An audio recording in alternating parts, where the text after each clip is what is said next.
Good evening everybody. सभी को नमस्कार, राम राम, सत श्री अकाल, अस्सलाम वालेकुम, राधे राधे, जय श्री कृष्णा। तो 12.1 करने के बाद जब हम 12.2 कर लेंगे तो ये चैप्टर हमारा कंप्लीट हो जाएगा। तो इसके साथ हमारे टोटल 9th क्लास के 5 चैप्टर कंप्लीट हो जाएंगे 2 महीने में। अच्छा टारगेट है क्योंकि लगभग 12-13 चैप्टर्स का सिलेबस और 2 महीने में इतना होना मीन्स अराउंड दिसंबर से पहले हम बहुत सारा सिलेबस कंप्लीट मतलब ऑलमोस्ट सारा ही कंप्लीट कर लेंगे। इवन रिवीजन भी हो जाएगी काफी।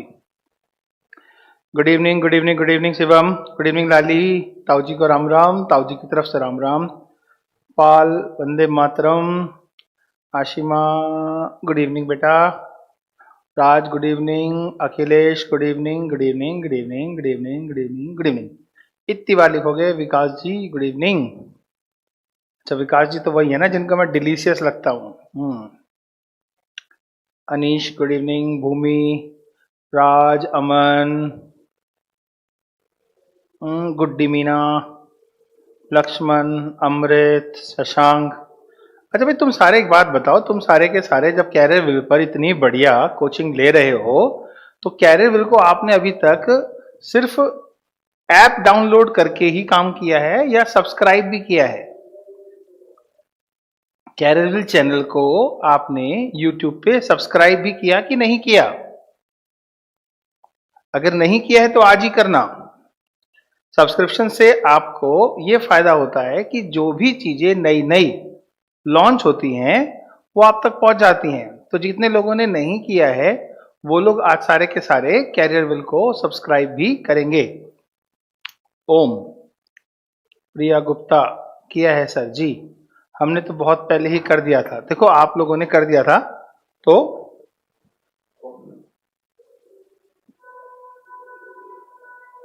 बहुत दिन हो गए सर जी, तभी तो मिला ना, तभी तो आपको ये मैसेज मिला ना कि कैरियर विल पर अब 9th 10th की क्लासेस के लिए ऑल सब्जेक्ट मिलने वाला है ना।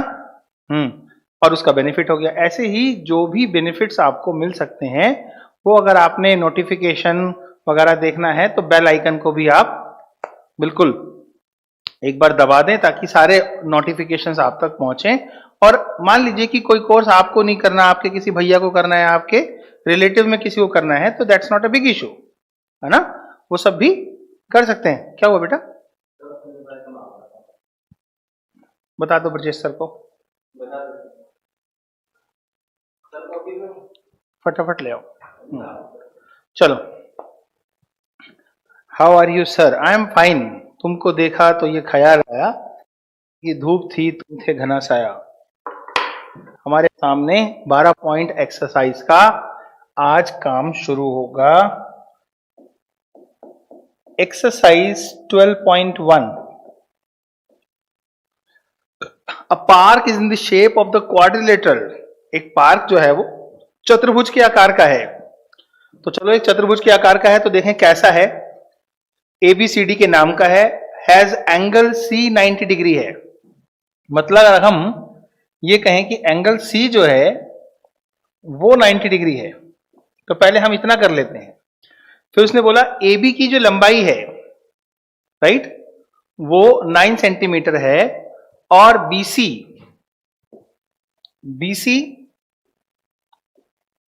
12 सेंटीमीटर है और CD 5 सेंटीमीटर है। AD, अब A भी तो होगा ना कहीं, ये रहा A, दिस इज AD की लंबाई थोड़ा सा इसे रीड्राइंग कर लेते हैं। दिस इज A, तो AD is 8 centimetre, AB is 9 centimetre. ठीक है, तो अब हमारे पास सवाल पैदा होता है कि क्वेश्चन पूछ क्या रहा है, how much area does it occupy. इसका एरिया क्या होगा? चैप्टर का नाम क्या है? Heron formula. हीरोन फॉर्मूले का संबंध किससे है? त्रिभुज से, ट्राइंगल से। क्वेश्चन किसका पूछ लिया? क्वाड्रिलेटरल का, चतुर्भुज का। क्यों पूछा भाई? भाई सीधी सी बात है कि कि यहां पर ये पूछने का मतलब है कि आपको ये बताना है कि इसका एरिया कितना है। दोबारा देख लो, ए बी की लेंथ 9 है, बी सी की लेंथ 12 है, सी डी की लेंथ 5 है और ए डी की लेंथ 8 है। चारों भुजाएं देने के साथ जानबूझकर आपको दिया गया 90 डिग्री का एंगल, ताकि आप इसे बी और डी को मिलाकर दो पार्ट्स में डिवाइड कर दें, पार्ट 1 और पार्ट 2 में। अब दोनों पार्ट में हीरो फॉर्मूला लगाने के लिए 3-3 साइड होनी चाहिए, और बच्चे आपके पास थर्ड साइड तो है ही नहीं, यानी कि बीडी की जो लेंथ है वो आपको चाहिए, और इसी की हेल्प की उसने आपने कि बीडी की लेंथ निकाल सकते हो in triangle BCD. You can calculate the length of BD by Pythagoras.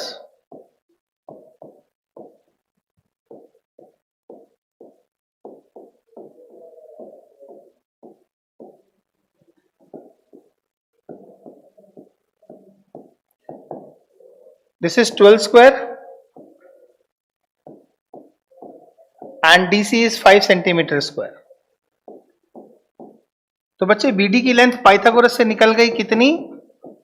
This is 144 centimetre square and 25 centimetre square, means BD in root is equal to 169 centimeter square, and finally the length of BD is 13 centimeter.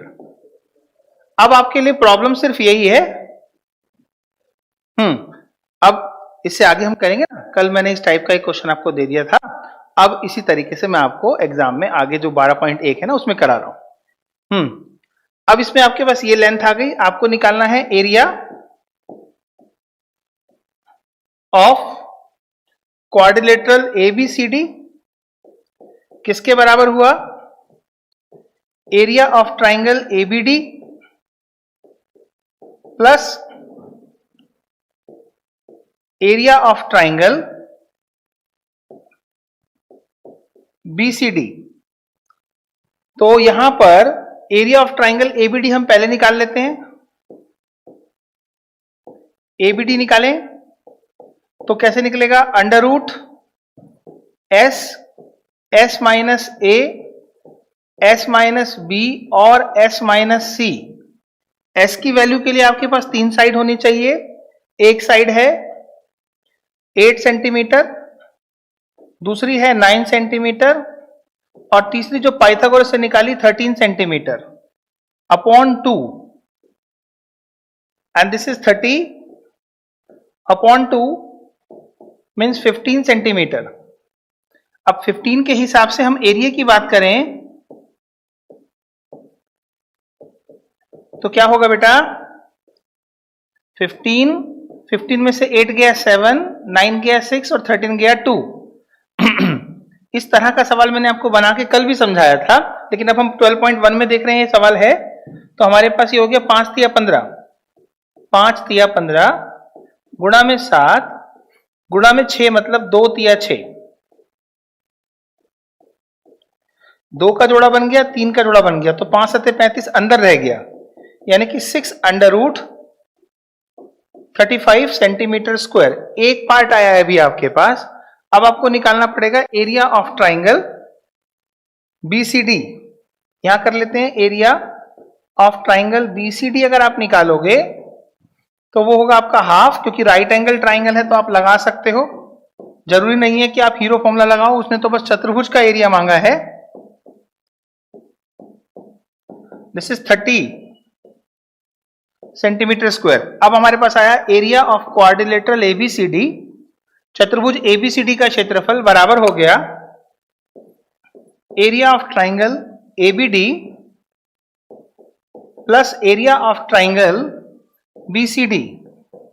Final आपके पास answer आ जाएगा 6√35 centimetre square plus 30 centimetre square. Maximum common करना चाहोगे तो 6 होगा, √35 रह जाएगा, plus 6 पंजे 30। This will be your answer. और अगर आप इसे डिटेल में करना चाहोगे तो आपको √35 की अप्रोक्सीमेट वैल्यू 6 लिखने का मौका मिल सकता है। तो 6 5 11 11 6 66, तो 66 से कम आंसर आएगा। 65.48 के आसपास अगर आंसर आ रहा है तो हम √35 की 2 डेसिमल तक स्क्वायर रूट की वैल्यू निकाल सकते हैं। बहुत बढ़िया भाई, रश्मिता का आंसर सही है और शिवम जी भी बहुत बढ़िया, शाबाश शाबाश, very good. So we are doing the exercise 12.2। 1 तो हम कर चुके हैं यार, तुम्हारे को पढ़ा पढ़ा के तो मेरे को लग रहा है मैं बिल्कुल तुम में खो चुका हूं। हेलो सर जी, कैसे हैं आप? मैं बढ़िया हूं अजय, मजे में। चलो उतारो, शाबाश, बहुत बढ़िया।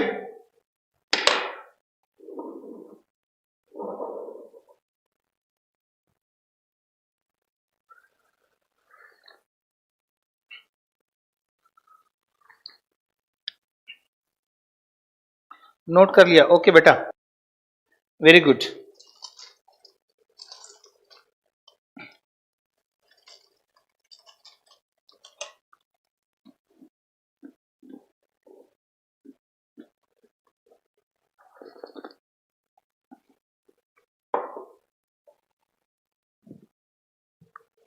Next question.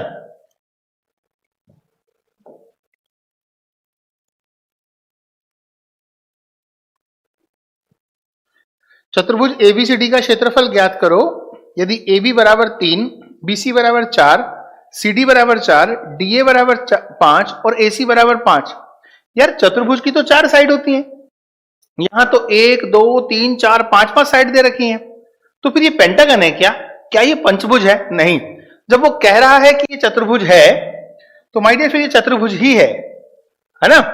तो प्रॉब्लम क्या है? 5 साइड में देखते हैं बनाकर, रफ बनाते हैं। रफ बनेगा हमारा, मान लीजिए रफ बनाया हमने A B C D। तो ए बी है, हाँ ए बी हो गया 3, BC है, BC हो गया 4, CD है, हाँ सर CD भी है 4, और DA है, DA भी है 5। तो ये 5वीं साइड कौन सी दे दी इसने? A से C तक, यानी कि ये डायगोनल। ये तो बहुत बढ़िया काम कर दिया इसने। ये करके इसने क्या किया? हमारी मदद कर दी। ऐसी मदद कर दी कि हमारे पास दोनों ट्राइंगल के 3-3 साइड्स की वैल्यू हमारे पास है, और हम इस चतुर्भुज का क्षेत्रफल निकालने के लिए एरिया ऑफ ट्राइंगल एबीसी और एरिया ऑफ ट्राइंगल एडीसी को निकालेंगे।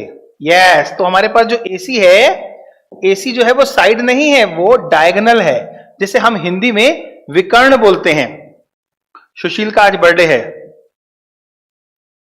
Today is my birthday. Happy birthday to you Sushil. आपको जीवन में वो सब मिले जिसकी आप चाहत रखें, खुश रहें, स्वस्थ रहें, मस्त रहें, और एक दिन आप अपना और अपने परिवार का नाम रोशन करें। ये ब्लेसिंग मेरे साथ है। और कुछ चाहिए तो बता देना। फिलहाल इस क्वेश्चन का आंसर देंगे सारे के सारे गिफ्ट के रूप में सुशील को। निकालिए आंसर फटाफट, शाबाश, करो करो करो, बढ़िया।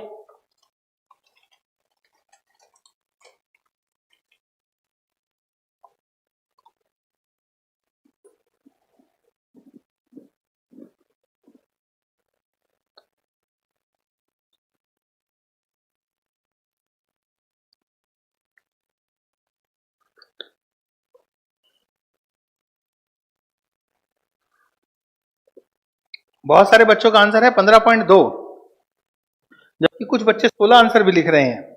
क्या गड़बड़ हो सकती है अभी देख लेंगे। लेट देम ट्राई, औरों को भी करने दो, आंसर आने दो। मैं तो आपको पता ही है सॉल्व तो करूंगा ही करूंगा।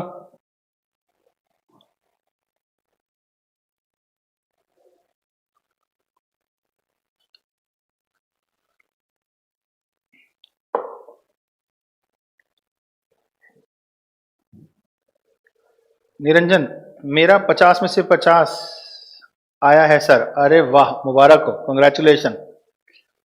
चलो, हमारे पास जो साइड्स हैं वो 3 4 5 भी है और 4 5 5 भी है। ठीक है, अभी देख लेते हैं हमारा आंसर क्या आना चाहिए। तो ये हमारा एरिया ऑफ क्वाड्रिलेटरल एबीसीडी जो होगा वो किसके बराबर होगा? Area of triangle ABC plus ACD.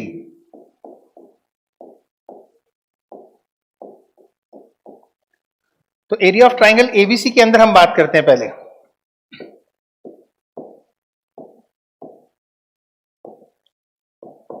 क्योंकि ये 3 4 5 जो है, इसे आप राइट एंगल ट्राइंगल बोल सकते हैं। एक ट्राइंगल में अगर तीन भुजाएं अलग अलग हैं तो वो विषमबाहु त्रिभुज बनाने के साथ साथ समकोण त्रिभुज भी बना सकती है। If the three different sides are there in a triangle, it can create an scalene triangle as well as it may be a right angle triangle also। तो राइट एंगल ट्राइंगल के लिए क्या जरूरी है? दो साइड्स के square का सम तीसरी साइड्स के स्क्वायर के बराबर आना चाहिए। तो ये आ रहा है ना हमारे पास 9 + 16 = 25।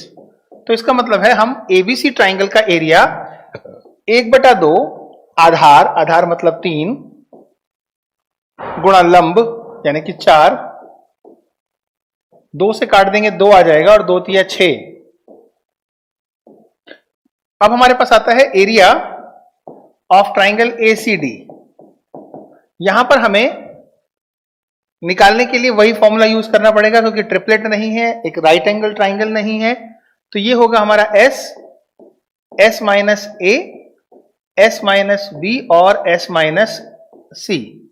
तो बच्चे S की वैल्यू निकालने के लिए हमारी तीन साइड्स क्या है? 4, 5, 5। तो हमने निकाला इसे 4 सेंटीमीटर प्लस 4 सेंटीमीटर, सॉरी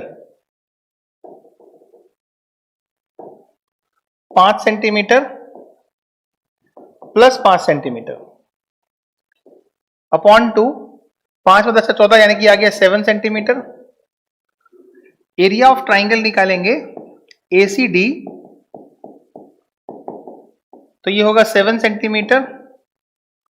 7 में से 4 गया 3 सेंटीमीटर, 5 गया 2 सेंटीमीटर और फिर 5 गया तो 2 सेंटीमीटर। बच्चे यहां पर हमारे पास सिर्फ 2 ही बाहर आया और अंदर रह गया 21 सेंटीमीटर स्क्वायर। अब अगर आपको आंसर डेसिमल में देना हो तो आप 21 की वैल्यू जो है वो 4 से 5 के बीच में लाई करती है, वो निकालनी पड़ेगी। तो आपके पास क्या आंसर आया? एरिया ऑफ क्वाड्रिलेटरल ABCD बराबर हुआ एरिया ऑफ ट्राइंगल ABC, त्रिभुज ABC का क्षेत्रफल plus area of triangle ACD, जहां पर एरिया ऑफ ट्राइंगल ABC आपने निकाल दिया है 6 centimetre square and this is 2√21 centimetre square. 2 is taken out, तो 3 + √21 centimetre square is the right answer.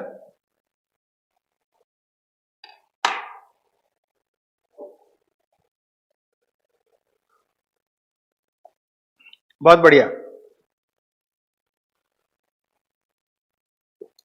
समझने के लिए सुमंत इतना सा था, इसके अंदर ज्यादा काम तो था ही नहीं। क्या काम था? सिर्फ 2 ट्राइंगल थे। आप चाहो तो ये वाले ट्राइंगल का एरिया भी हीरो फॉर्मूले से निकाल सकते हो, राइट। सेकंड वाले में हमें बेनिफिट हो गया कि वो राइट एंगल ट्राइंगल बन रहा था और राइट एंगल ट्राइंगल के अंदर हमें इस बात को बिल्कुल याद रखना चाहिए कि हम फटाफट एरिया निकालने के लिए half into base into perpendicular से जल्दी निकाल सकते हैं, क्योंकि ये सवाल क्वाड्रिलेटरल का है जिसका एरिया निकालने के लिए उसने ये नहीं लिखा कि सिर्फ और सिर्फ हीरो फॉर्मूला यूज करो, उसने कहा बस एरिया निकालो। तो आपके पास दोनों ऑप्शन होते हैं, आप दोनों तरीके से निकाल सकते हैं।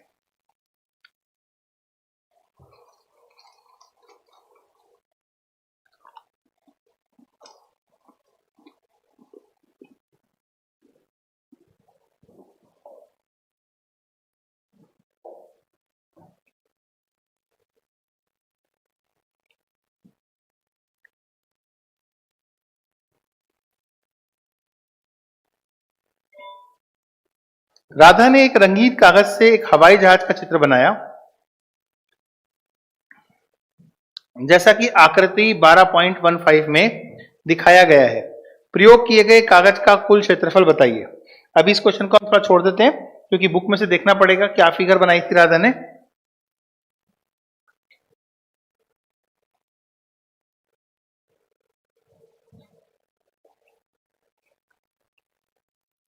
कई बुक मंगाता हूं, मैं करा दूंगा, डोंट वरी। क्वेश्चन नंबर 4, एक त्रिभुज और एक समानांतर चतुर्भुज का एक ही आधार है। एक ही आधार का मतलब है कि बेस सेम है। The triangle and the parallelogram have the same base and the same area, और उनका क्षेत्रफल भी समान है। रामजीत 80 में से 80 आए हैं मैथ्स में, अरे वाह, फिर तो तुम्हारे गांव में हर स्टेट में जहां भी आप रहते हैं खूब नाम होने वाला है ना, तुम्हारा भी और मेरा भी। बहुत बढ़िया बेटा। आगे बोलता है और क्षेत्रफल भी एक ही है, मतलब समान है। यदि त्रिभुज की भुजाएं 26, 28 और 30 सेंटीमीटर हैं तथा समानांतर चतुर्भुज का आधार 28 सेंटीमीटर का है तो इसकी संगत ऊंचाई ज्ञात करो। अभी मैं आपको बताता हूं, ये समानांतर चतुर्भुज जो बोल रहा है इसमें संगत ऊंचाई कहां पर है ये समझाते हैं। देखो बेटा, ये आप मान लीजिए कि ये एक समानांतर चतुर्भुज है जिसका आधार 28 सेंटीमीटर का है, और उसने भी कहा कि एक त्रिभुज और एक समानांतर चतुर्भुज एक ही आधार पर है। मतलब अगर ये आधार है तो ये इसकी संगत ऊंचाई है, जिसे इंग्लिश में कॉरस्पॉन्डिंग हाइट बोलते हैं। किसी समानांतर चतुर्भुज का जो क्षेत्रफल होता है उसके बारे में आपको पता होना चाहिए। मान लेते हैं कि ये थोड़ी देर के लिए हमारे पास ए, बी, सी और डी है और हमें ये निकालना है, ये हमारी प्रॉब्लम है। तो समानांतर चतुर्भुज का क्षेत्रफल, area of parallelogram,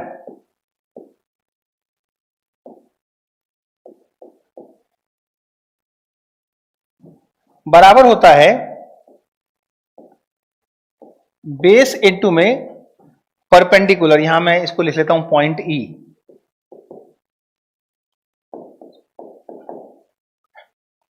base into में कॉरस्पॉन्डिंग हाइट, संगत ऊंचाई। हिंदी में बोलूं, आपसे जो बोला जा रहा है बेसिकली वो समानांतर चतुर्भुज है,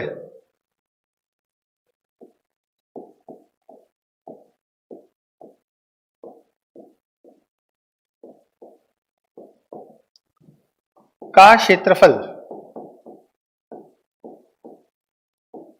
बराबर होता है आधार गुणा संगत ऊंचाई।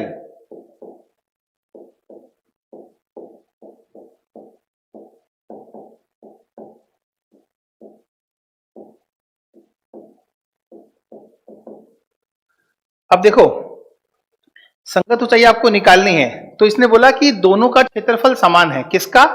इस समानांतर चतुर्भुज का भी और त्रिभुज का भी। अब त्रिभुज कौन सा है? प्रिंस कह रहे हैं कि सर ये जो एरिया है इसे प्रूव कर दो। अभी कर देता हूं, 2 मिनट रुक जाओ, पहले मैं ये क्वेश्चन समझा दूं फिर आपको प्रूव करके बताता हूं। वैसे क्वाड्रिलेटरल एक चैप्टर आना है, उसमें तो बहुत सारी चीजें प्रूव करनी ही है, यहां आप अडॉप्ट कर सकते हैं क्योंकि इस चैप्टर में आपको प्रूव करके नहीं दिखाना। प्रूव करना है तो हमारे पास चैप्टर पढ़ा है, हमारे पास कॉन्ग्रुएंट ट्राइंगल पढ़े हैं, क्वाड्रिलेटरल पढ़े हैं, उसमें प्रूविंग कर देंगे। फिलहाल आप इसे एक्सेप्ट करिए कि आपका ये बेसिक फॉर्मूला है, और ये फॉर्मूला वैसे बनता कैसे मैं आपको अभी बता भी दूंगा। ये 2 ट्राइंगल्स के बेस पे बनेगा और ये दोनों ट्राइंगल कॉन्ग्रुएंट होंगे, और दोनों ट्राइंगल का एरिया को हम बराबर प्रूव करके किस तरीके से कर सकते हैं अभी दिखा दूंगा। वेट, चलो अब हमारे पास आता है ट्राइंगल। जो ट्राइंगल हमारे पास है उसका जो आधार है वो 28 सेंटीमीटर है और बाकी की भुजाएं हैं 26 और 30। तो अगर ये 26 सेंटीमीटर हो जाए और ये 30 सेंटीमीटर हो जाए तो बच्चे आपको इसे नाम देना चाहिए, चलो पी क्यू आर, थोड़ी देर के लिए। तो यहां पर area of triangle P Q R कैसे निकालोगे आप? वो निकालोगे आप under root S, S minus A, S minus B और एस माइनस सी। चलो हम इसका एरिया निकाल लेते हैं, उसके बाद यूज करेंगे आगे। पलक कह रहे हैं प्रूव कर दीजिए, अभी कर रहा हूं, इस क्वेश्चन को पूरा कर लेते हैं।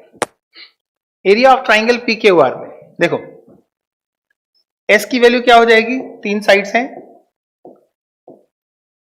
26 सेंटीमीटर, 28 सेंटीमीटर और 30 सेंटीमीटर अपॉन 2। एस कितना आया? 8 6 14, यानी कि ये 54 हो गया, 54 और 30 84 हो गया, अपॉन 2 यानी कि ये हो गया 42 सेंटीमीटर। अब एरिया आएगा आपका, area of triangle P Q are, that is what? 42 centimetre. 42 में से 26 घटाओगे तो कितना आएगा? 16 सेंटीमीटर। 28 घटाओगे तो कितना आएगा? 14 सेंटीमीटर। और 30 घटाओगे तो 12 सेंटीमीटर। दीज वैल्यूज आर 14 तिया 42, 16 को 16 ही रहने दो, 14 को 14 ही रहने दो, और ये 4 तिया 12। देखो 3 का जोड़ा बन गया, 14 का जोड़ा बन गया, तो यहां आ गया 3 गुणा में 14, और 16 का वर्गमूल 4 आ गया, 4 का वर्गमूल 2 आ गया, तो ये आपका एरिया आएगा सेंटीमीटर स्क्वायर में 14 तिया 42, 42 दूनी 84, और 84 को हम मल्टीप्लाई कर लेंगे 4 से। तो 84 को 4 से करेंगे तो कितना आएगा? 84 को आपने 4 से मल्टीप्लाई कर लिया, 4 चौक 16, 4 अठे 32, 32 और 1 33। फिर देख लो 14 तिया 42, 42 दूनी 84, 84 को 4 से कर रहे हैं, 4 चौक 16, 4 अठे 32 और 1 33। ये एरिया हमारे पास आया 336 सेंटीमीटर स्क्वायर। बच्चे हमारी प्रॉब्लम क्या है? हमारी प्रॉब्लम संगत ऊंचाई ज्ञात करो, ये हमारी प्रॉब्लम है। और उसने बोला कि दोनों का क्षेत्रफल बराबर है, एक ही है। यहां लिखा है देखो, एरिया क्या है? सेम एरिया है। किसका एरिया सेम है? पैरेललोग्राम का और ट्राइंगल का। ठीक है, अब आइए प्रूव करते हैं। ये मैं अभी आप प्रूव कर दूंगा, बेटा बार बार मत लिखो, मुझे समझ आ गया कि आपको अभी समझाना है, तो कैसे समझाऊंगा मैं। ठीक है, इसमें कॉन्ग्रुएंसी आपको पढ़ानी पड़ेगी मेरे को, उसके बाद आपको समझ आएगा। चलो अब देखते हैं हम इसके अंदर 336 सेंटीमीटर स्क्वायर है। इसके बाद हमारे पास क्या करना है? ये वाला एरिया और ये वाला एरिया बराबर रखना है, यानी कि एरिया ऑफ पैरेललोग्राम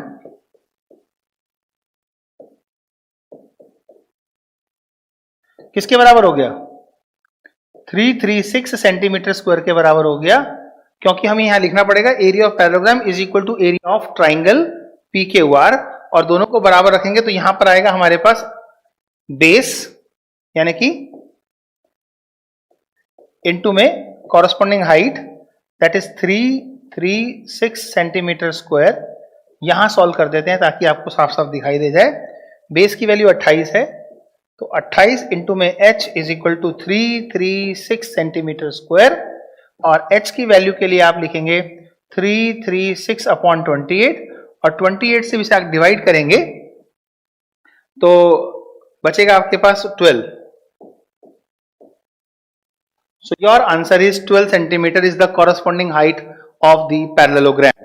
इस समानांतर चतुर्भुज की संगत ऊंचाई 12 सेंटीमीटर होगी। अब आपको समझना है कि ये फॉर्मूला जो हमने पैरेललोग्राम के लिखा वो कैसे बना। ठीक है, पहले इसको समझ लेते हैं, उसके बाद हम समझ लेंगे कि हमें नेक्स्ट क्या समझना है। देखो होता क्या है एक पैरेललोग्राम में, इतने में समझा देता हूं, आपको समझ आ जाएगा, वैसे इंटेलिजेंट है आप लोग। ये हमारा पैरेललोग्राम, ध्यान से देखना, अभी समझ आ जाएगा। अगर इस बेस पर आप पैरेललोग्राम का एरिया निकाल रहे हैं तो सबको समझना पड़ेगा फॉर्मूला ऐसा क्यों है। हमने यहां से एक डायगोनल ड्रॉ किया, मान लेते हैं ये ए है, ये बी है, ये सी है और ये डी है। तो ये वाला जो एंगल है वो इस एंगल के बराबर होगा, और ये वाली जो साइड है वो इस साइड के बराबर होगी, और ये वाली जो साइड है वो इस साइड के बराबर होगी। यानी कि एरिया, अभी एरिया की बात नहीं करते, अभी करते हैं बात ट्राइंगल एबीसी जो है वो कॉन्ग्रुएंट टू ट्राइंगल एसीडी है, एडीसी है। अब जब आपका साइड एंगल साइड की प्रॉपर्टी से इसको और इसको, मैं अभी जल्दी से क्यों लिख रहा हूं, क्योंकि अभी मैंने आपको कॉन्ग्रुएंट ट्राइंगल डिटेल में पढ़ाना है ट्राइंगल चैप्टर में, तो उससे आपको और अच्छा समझ आएगा। एक प्रॉपर्टी होती है, दो ट्राइंगल को उनका एरिया इक्वल करने के लिए, उनकी फिगर को एग्जैक्ट मेजरमेंट में रखने के लिए कॉन्ग्रुएंसी प्रूव की जाती है। कॉन्ग्रुएंसी प्रूव करने के लिए हम लोग क्या करते हैं, कुछ रूल्स हैं, जैसे आशा की सास उसके दाहिनी ओर खड़ी है, मतलब ASA है, SAS है, RHS है, ये सब प्रॉपर्टीज हैं जो हमने कॉन्ग्रुएंसी में पढ़ने हैं। What is congruent? कॉन्ग्रुएंट का मतलब होता है एग्जैक्ट एक जैसा। जैसे मान लीजिए आपने फोटो खिंचवाई और उसने कहा भैया कितनी फोटो चाहिए आपको, आपने कहा 12 बना दो, तो 12 के 12 का जो साइज है ना वो बिल्कुल सेम है, फोटो भी सेम है, तो एक जैसी पूरी की पूरी चीजें एक जैसी हो जाए, मेजरमेंट छोटी बड़ी ना हो, वो कॉन्ग्रुएंसी होती है। Right wrong?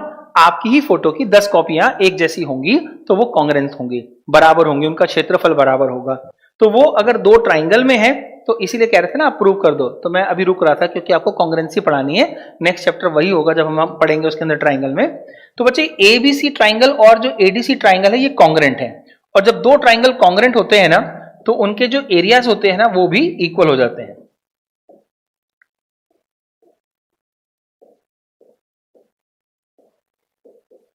अब हम देखते हैं कि एक ट्राइंगल का एरिया निकालने के लिए हम क्या करते हैं, उसके बेस पर उसके परपेंडिकुलर की जरूरत महसूस करते हैं।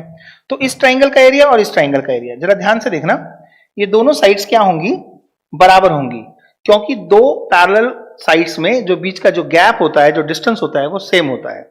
इसलिए अगर हम इस ट्राइंगल का एरिया बोलेंगे तो कैसे बोलेंगे, half half into BC into मान लेते हैं ये एम है और ये एन है, तो हो जाएगा एम, और इसका एरिया होगा हाफ इनटू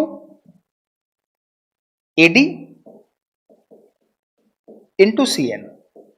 अब इन दोनों को आप ऐड करोगे तो क्या बनेगा, हाफ और हाफ ऐड होकर क्या बन जाएगा, देखो आप इसे ऐड किया आपने, हाफ ऐड करने पर हाफ को ऐड कर रहे हो तो बीसी को आप एडी लिख सकते हो और एडी को बीसी लिख सकते हो, तो ये बीसी है प्लस एएम है, और सॉरी इनटू एएम है। अब आपने देखा कि ये दोनों एरिया बराबर हैं, तो इसी पूरे अगर हम इस बराबर को 2 से मल्टीप्लाई कर दें तो फिर ये दोनों एरिया का जो टोटल है वो कितना आ जाएगा, वो आ जाएगा बीसी इंटू एएम। अब 2 से क्यों मल्टीप्लाई किया, क्योंकि एक क्वाड्रिलेटरल के अंदर दो ट्राइंगल होते हैं और दो ट्राइंगल को जोड़ोगे तो एक क्वाड्रिलेटरल बन जाएगा, ठीक है। तो यहां पर हमारे पास क्या बन जाएगा, बीसी इंटू में एएम, एरिया ऑफ पैरेललोग्राम, यहां से आ जाएगा ये equal to area of parallelogram. अभी मैं आपको क्यों प्रूव करना नहीं सिखा रहा था, क्योंकि अभी आपका कॉन्ग्रुएंसी का बेस नहीं बना है। तो मैं क्या चाहता हूं, अभी फिलहाल आप इतना याद कर लो, ये होगा नहीं ना क्लियर, ऐसे क्लियर नहीं हो सकता, ये पूरा का पूरा ट्राइंगल का बेस पढ़ना पड़ेगा, तब जाके कॉन्ग्रुएंसी आएगी। तो कुछ बच्चे बीच में बोल रहे हैं कि सर प्रूव करो, पता नहीं वो क्यों बोलते रहते हैं, जबकि उन्हें पता होना चाहिए। सर कह रहे हैं कि कॉन्ग्रुएंसी की क्लास में प्रूव करेंगे तो ज्यादा अच्छा समझ आ जाएगा। बट फिलहाल आपने क्या करना है, अडॉप्ट करना है कि हाँ सर ने बताया है ये फॉर्मूला होता है, और ये कितने दिन की प्रॉब्लम है, ये तो जैसे ही हाँ नहीं आएगा समझ, आई नो दैट इज कि ये अभी आपको बेस पता ही नहीं है। तो आपने क्या करना है, अभी इस क्वेश्चन को सिर्फ इस चैप्टर के पॉइंट ऑफ व्यू से देखना है, क्योंकि इस चैप्टर में अगर मान लो ये क्वेश्चन आया और पैरेललोग्राम का आपने एरिया यूज किया तो भी राइट, हाँ तो भी बड़ी सिंपल सी बात है बेटा, आपको वहां पर भी प्रूविंग नहीं लिखनी, फॉर्मूला ही लिखना है।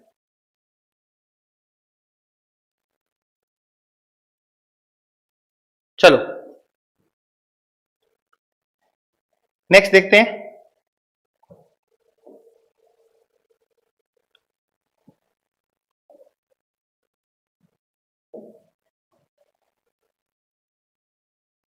किस चैप्टर में कौन सा काम होना है ये जरूरी है, अगर आपको प्रूविंग आ भी जाएगी तो भी आपको प्रूविंग नहीं लिखनी।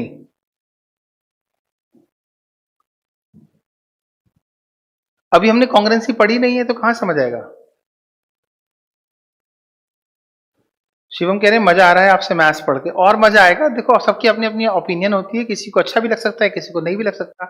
तो जब हम लोग किसी से कुछ सीखते हैं ना तो उतने से ही हमें अच्छा लगता है, और हम सीखना ही नहीं चाहते हैं तो अलग बात है। आप सीखना चाहते हो इसलिए आपको अच्छा लग रहा है, हो सकता है कोई ऐसा भी हो जिसको ना अच्छा लगता हो, मैं भगवान तो हूं नहीं ना, तो सारे बच्चों को अच्छा लगे, बस समझ आना चाहिए, right. Any how next question की बात करते हैं।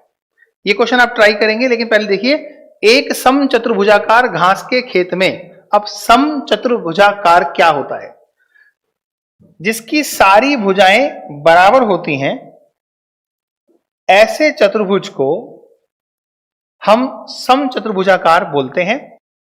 और इंपॉर्टेंट बात यह है कि जहां ये सारी साइड्स बराबर है, इसे इंग्लिश में बोलते हैं rhombus. A rhombus shaped field has green grass for 18 cows to graze, मतलब 18 गाय हैं जिनके चरने के लिए घास अवेलेबल है, राइट। 12.3 एक्सरसाइज तो लिखा ही नहीं है, 12.2 पे काम कर रहे हैं बेटा लाली। अब यहां देखो, एक समांतर चतुर्भुजाकार घास के खेत में 18 गायों के चरने के लिए घास है, यदि इस समचतुर्भुज की प्रत्येक भुजा 30 मीटर है, यानी कि प्रत्येक भुजा की लंबाई 30 मीटर है।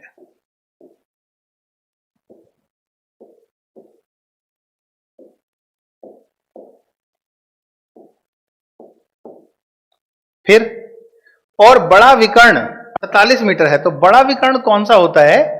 जो कोण अधिक कोण होगा उसके सामने वाले विकर्ण को ही बड़ा विकर्ण बोला जाता है। And this is 48 metre.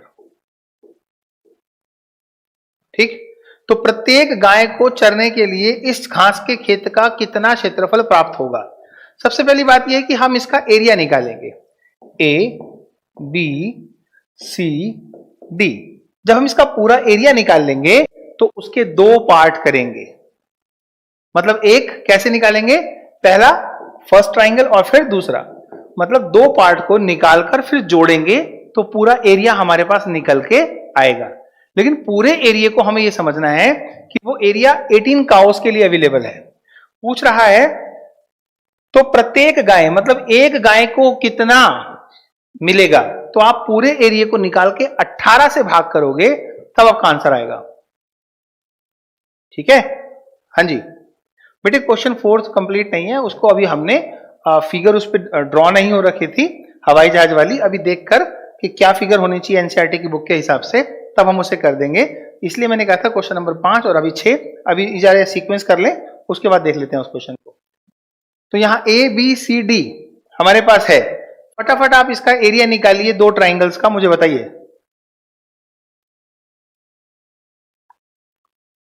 Okay, Akhilesh ने कहा कि 48 metre square is the right answer. देखते हैं कि ये आंसर आपने सही निकाला या नहीं निकाला। करो करो, सारों सबको करने दो।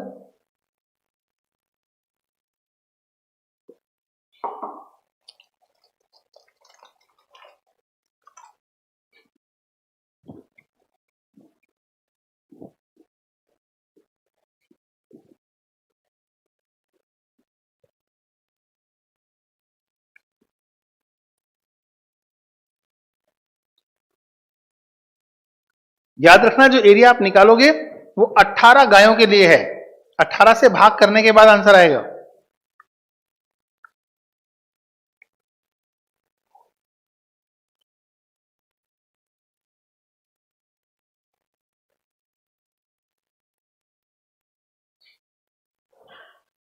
प्रिंस, हमने फॉर्मूले याद नहीं किए हैं, उसकी प्रूविंग जानते हैं।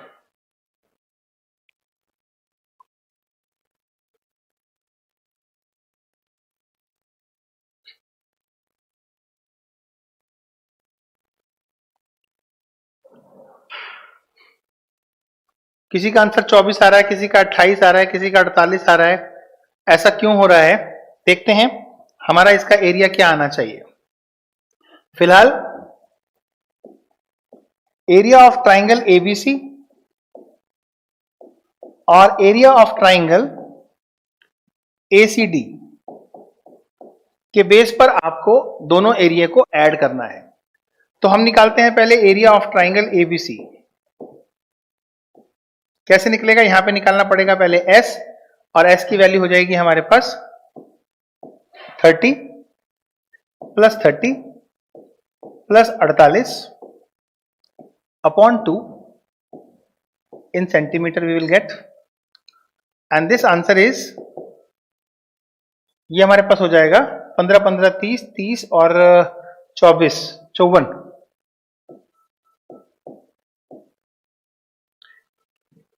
54 सेंटीमीटर। अब एरिया क्या हो जाना चाहिए? दिस इज 54, 54 में से 30 गया 24, 24 और 48 गया तो 6, 54 में 6 निम 54, 9 6 54, 24 गुणा 24, ये हो जाएगा 3 6 इंटू में 24। ये जो एरिया आपका आया है तो आप कह सकते हो कि जो एरिया ऑफ ट्राइंगल एबीसी है वो बराबर होगा एरिया ऑफ ट्राइंगल एसीडी, क्योंकि उसकी भी डायमेंशन बराबर है। तो मतलब ये हुआ कि हमारे पास एबीसीडी जो हमारा रोम्बस है उसका एरिया किसके बराबर हो गया? ट्वाइस ऑफ ये जो एरिया हमारे पास है, ये दैट इज 3 इंटू 6 इंटू में 24।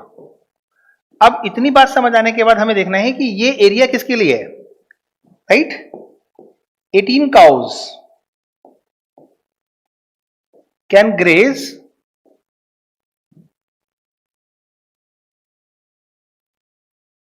area equal to 2 into में 3 into में 6 into में 24 सेंटीमीटर स्क्वायर, सेंटीमीटर और metre, sorry metre, metre square. Now one cow can graze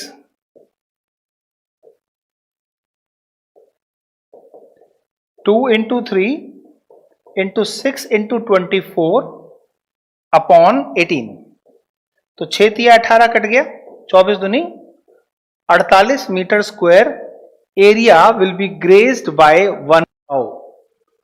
बहुत बढ़िया, जिसने सबसे पहले 48 निकाला था शाबाश. ऐसे ही पढ़ते रहोगे तो जैसे बच्चे बता रहे हैं कि 80 में से 80, 50 में से 50, तो डेफिनेटली सबका अच्छा नंबर आएगा.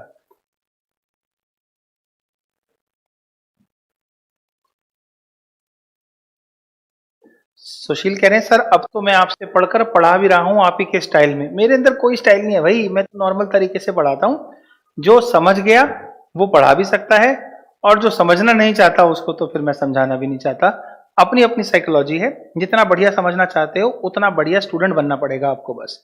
अ good student always a good teacher. So try to be a good student if you are going to be a good teacher for mathematics.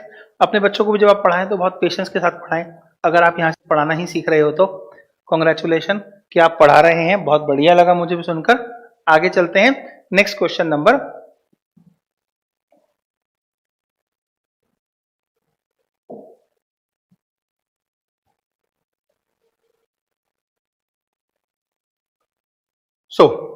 2 विभिन्न रंगों के कपड़ों के 10 त्रिभुजाकार टुकड़ों को सीकर एक छाता बना दिया गया. अगर आप छाता बनाओगे तो आपके पास त्रिभुजों को जोड़कर छाता कैसे बनता है. अगर हम कहें कि हमारे पास ये है, ये एक पॉइंट है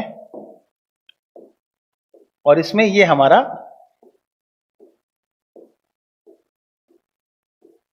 आप देखोगे ना छाता होता है तो यहां पे उसके अंदर से एक स्टिक आ रही होती है. ऐसे ये जो त्रिभुज है ना, इस त्रिभुजों की बात जब वो कर रहा है तो कह रहा है कि ऐसे 10 त्रिभुजाकार टुकड़े. तो ये 10 त्रिभुजाकार टुकड़े हैं, उनमें से एक टुकड़ा ऐसा है, राइट. सीकर छाता बनाया गया है. प्रत्येक टुकड़े के माप 20, 50 और 50 है. मतलब अगर ये 50 है सेंटीमीटर और ये 50 सेंटीमीटर है तो ये 20 सेंटीमीटर है. क्या चाह रहा है? छाते में प्रत्येक रंग का कितना कपड़ा लगा है. अब कितने रंग हैं?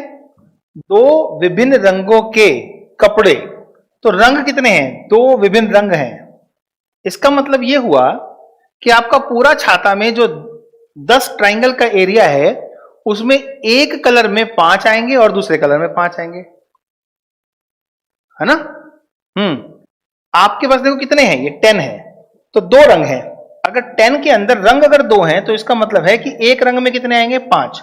तो आपको क्या करना है, पूरा छाते का एरिया निकालने से बेटर होगा कि 5 ट्राइंगल का एरिया निकालिए, और 5 ट्राइंगल का एरिया निकालने से बेटर होगा 1 ट्राइंगल का एरिया निकालिए, और 1 ट्राइंगल को 5 से मल्टीप्लाई कीजिए, आपका आंसर आ जाएगा. चलो फटाफट आंसर निकाल के दिखाओ. करो करो, बहुत बढ़िया, शाबाश.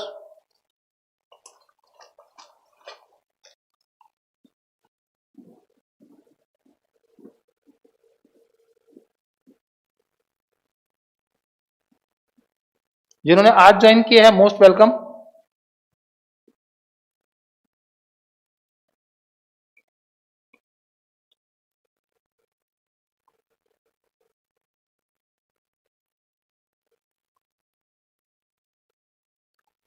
प्रगति जी, यहां पर अभी तक 9th क्लास का ये 5वां चैप्टर पढ़ रहे हैं हम, और इन 5 चैप्टर में बच्चों ने 80 में से 80, 30 में से 30, मतलब टेस्ट में से पूरे पूरे मार्क्स लिए हैं और मुझे इसी प्लेटफॉर्म पे बताया भी है. कुछ ऐसे बच्चे भी हैं जिनके शायद 40 में से 40 ना आकर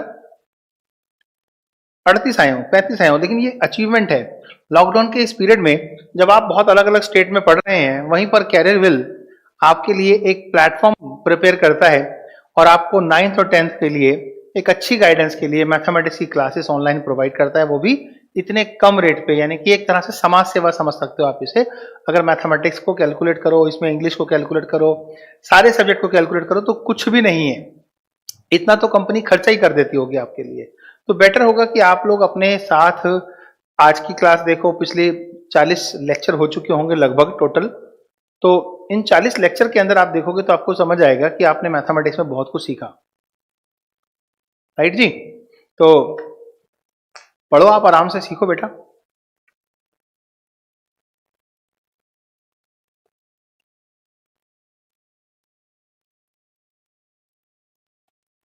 कोरोना वायरस के केसेस में इंडिया सेकंड नंबर पर आ गया और हमारी आर्थिक स्थिति भी 23% माइनस जीडीपी हो रखी है, ये भी पता होना चाहिए। चलो फटाफट करो भाई, आंसर निकाल। अच्छा मैं निकालूं क्या? एक ट्राइंगल का एरिया कैसे निकालोगे? देखो मैं चाहूं तो इसको आइसोसेलेस ट्राइंगल से भी निकाल सकता हूं, लेकिन मैं आपके लिए हीरो फॉर्मूले से निकाल रहा हूं। तो आपके पास एस की वैल्यू कितनी आ गई? 50 प्लस 50 प्लस 20 अपॉन 2 का मतलब हो गया 60 सेंटीमीटर आ गया एस का मान। अब एक ट्राइंगल का एरिया आप निकालेंगे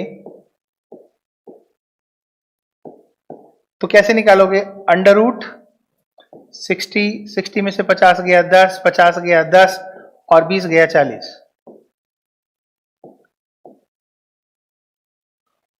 तो ये हो गया आपका, इसको आप लिख सकते हैं 20 तिया 60, 10 गुना 10 वैसे ही रहने दो, और 20 दूनी 40। 20 का पेयर बन गया, 10 का पेयर बन गया, तो ये आपके पास आ गया 20 गुणा में 10 अंडर रूट 6। तो 200 जो आपका आया वो तो एक ट्राइंगल का आया, और 10 ट्राइंगल का निकालोगे तो पूरे छाते का आ जाएगा। लेकिन छाते में रंग कितने हैं? 2। तो आपका आंसर क्या आना चाहिए? प्रॉपर राइटिंग में तो आप लिख ही लोगे। जिन्होंने भी 1000 under root 6 centimetre square answer निकाला है वो भी खुश, मैं भी खुश, क्योंकि आप लोगों को अब एनसीईआरटी आसान लगने लगी है, क्योंकि आपने इस टॉपिक के अंदर बढ़िया से इसे समझ लिया है।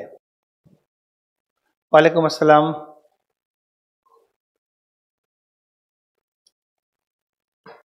ओके, 5 सितंबर को शिक्षक दिवस है और हम आपकी क्लास लेंगे। सबका कमेंट आ रहा है प्रतीक। नेक्स्ट क्वेश्चन,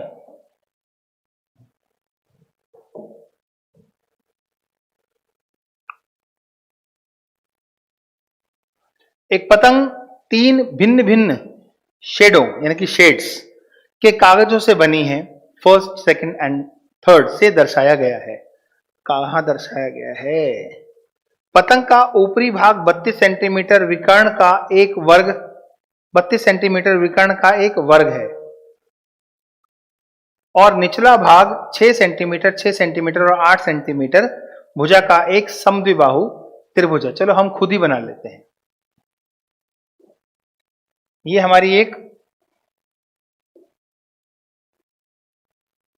पतंग है, इसका विकर्ण जो है वो 32 सेंटीमीटर है, और निचला भाग जो है पतंग में वो 6 और 6 और 8 है। एक पतंग 3 भिन्न भिन्न शेड्स के कागजों से बनी है, फर्स्ट, सेकंड एंड थर्ड दर्शाया गया है, वो देखना पड़ेगा मुझे। पतंग का ऊपरी भाग 32 सेंटीमीटर के विकर्ण का एक वर्ग है। अच्छा ये वर्ग है, सो आधी बात हमें समझ आ गई कि दिस इज अ स्क्वायर। ठीक, चलो तो पूछ रहा ज्ञात कीजिए कि प्रत्येक शेड का कितना कागज प्रयुक्त किया गया है। भाई प्रत्येक शेड की बात अभी फिलहाल मेरे पास चित्र नहीं है, तो मैं उसकी बात तो अभी आपसे नहीं कर रहा, बट मैं आपसे ये समझाना चाह रहा हूं कि आपने इस पतंग का अगर एरिया भी कैलकुलेट करना है तो कॉन्सेप्ट वाइज आपको पता होना चाहिए कि एरिया ऑफ स्क्वायर क्या होता है। Area of square, area of square होता है वर्ग का क्षेत्रफल। क्या होता है? वर्ग का। RS अग्रवाल को भी करवाइए बेटे। जब जैसे ही मुझे यहां से परमिशन मिलेगी वैसे ही मैं एक्स्ट्रा टाइम आपको निकाल दूंगा, ठीक है ना? ओके। एरिया ऑफ स्क्वायर होता है साइड स्क्वायर, ठीक है? अब यहां पर आपके पास डायगोनल है, मान लीजिए ये A है और ये भी A है, तो इसको हम नाम दे देते हैं आपको समझाने के लिए A, B, C और D। आप बोल सकते हैं कि जो AC का स्क्वायर है वो बराबर है AD का स्क्वायर प्लस DC का स्क्वायर। किसमें? In triangle ADC। ADC triangle में। तो ये आपके पास है 32 और ये आपके पास A, तो ये हो गया 2A स्क्वायर। A स्क्वायर बराबर हो गया 32 को 2 से भाग कर दिया 16, तो A बराबर हो गया अंडर रूट 16 गुणा में 16 गुणा में 2। तो A बराबर कितना हो गया? 16 वर्गमूल 2। देखो 16 वर्गमूल 2 जो आपकी साइड आई है मीटर में ही है ना, सेंटीमीटर में। आपके पास 3 शेड अगर मान लो है तो एक शेड ये हो गई, एक शेड मैंने अभी देखा नहीं है बुक में ये चित्र कैसा है, कौन से कलर में कहां पर क्या है। ये दूसरी शेड हो गई और ये तीसरी शेड हो गई, फर्ज कर लेते हैं।